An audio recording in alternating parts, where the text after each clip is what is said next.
The National Property Practitioners Council is asking government to allow residential as well as commercial property level 4 relocation permits.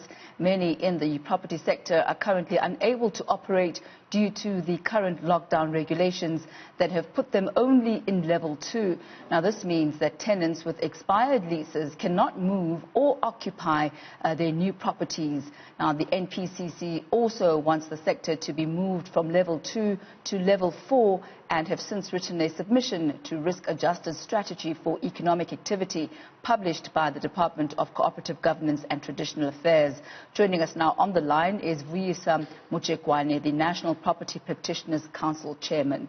A very good morning to you, Vuyiswa, and thank you for your time today. We did see come end of March, people who were supposed to move into their new properties, whether it's a rented property or due to a transfer of sale, a new property that they actually own, were unable to do so. But you're calling for a relaxation of that particular mandate and are asking to be moved from level 2, where you are currently at, to level 4, allowing yourselves to be able to have some movement and go back into operations come Friday. Give us a bit of perspective and the reasoning behind your call. Okay, good morning, Tammy, and thank you for the opportunity. As you've correctly stated, the NPPC is a united council that represents over 46,000 registered practitioners in the property industry. And obviously these are people who are involved in the letting, sales and brokerage of properties, both residential and commercial. And you're absolutely right in saying we've called for a move from the current proposed level 2 to level 4. And the primary reason behind that is because, number one, how they arrived at those categories was basically based on a number of factors. Number one being the perceived transmission risk in a particular industry. The other one also had to do with the economic impact of a certain industry. And both of those elements, we have said that essentially, number one, we should be categorized as any other professional service. And if you look at the current listing, under professional services, every other professional service is categorized under level 2. So we're saying there should be alignment between all professional services, of which real estate services are number one. Then the consistency. Number two, we have also said that if you look at the multiplier effect of our industry, so like you've correctly said, shutting down the real estate industry has a number of different knock-on effects that affect the banking industry, the legal fraternity via conveyancing. The deeds office has been opened or is proposed to be opening, but without the actual transfers happening, then that's also compromised. So we've essentially said there's an entire value chain that is impacted by the real estate sector, that if we do not relax the regulations and enable some form of transacting, then we shut down not just the real estate sector, but all the other complementary industries that feed into that sector. And then, of course, lastly is the issue of actual personal movement regulations. End of March and once again coming up now at the beginning of May, there will be a number of people who are due to either relocate, either because of the rental contracts coming up for renewal, or transfers coming to fruition. So, that also needs to be effected. And we're saying there are ways, and we've put proposals forward about how we can mitigate risk and ensure that those types of moves are done in a way that is safe and puts the health and safety of the practitioners and the customers first. And there's absolutely no reason for us to limit personal movement to that extent.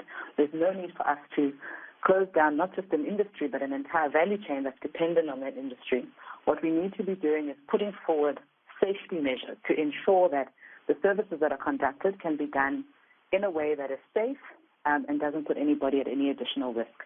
And we have put some proposals forward to that effect. As you've said, Vuyiswa, it's not just the property industry or the property sector that will be affected. There's an entire value chain there. So which are the other related services that, should there be a relaxation on the property sector, should also then be relaxed in order to allow the property sector to function effectively? And also with the issue of being able to move homes, what about people who then need to move outside of a particular province? At this point, we're still not allowed to be moving from one province to another according to level 4. How have you planned to mitigate that? Well, exactly, this is exactly the crux of our argument, is saying we cannot look at an industry in silos. So whatever is proposed for level 4, there should be alignment across the entire value chain. So you will see right now that in the current draft, there's a proposal, for example, to reopen the deeds office and allow for certain transfers to come through. Of course, with transfers comes movement. So there will need to be some formal process, whether it's through the issuing of a special permit, that can be done, where a special permit can be issued. Of course, supporting documentation would have to be provided, and those who are relocating would have to relocate according to those guidelines. And again, we say all of this with full respect and cognizance of the immense challenge at hand and the need to keep people safe. And hence, we're saying, let's put forward those protocols of how that movement can be done. There should be some kind of a permitting process or a permit application process, similar to the ones that are issued for other big events such as funerals. And there should be safety protocols that are put in place. But simply to just shut down and say no one can move house, even though one's lease is expired, creates unnecessary ambiguity and chaos in the industry. Because again, if your lease has expired and you are therefore not required to pay your rent, your landlord, of course, will sit without rent. There's a knock-on effect for the banking sector, who may or may not even receive their mortgage payments.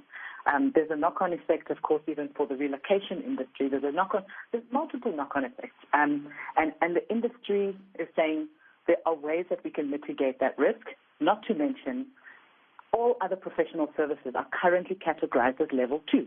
So there should be consistency in how the real estate services are also categorized, as they are actually professional services. Let's look at the effects that the lockdown and the COVID-19 pandemic has had on the property sector. You contribute about 5% of the GDP. How much of a contraction ought we perhaps to be expecting because of the lockdown?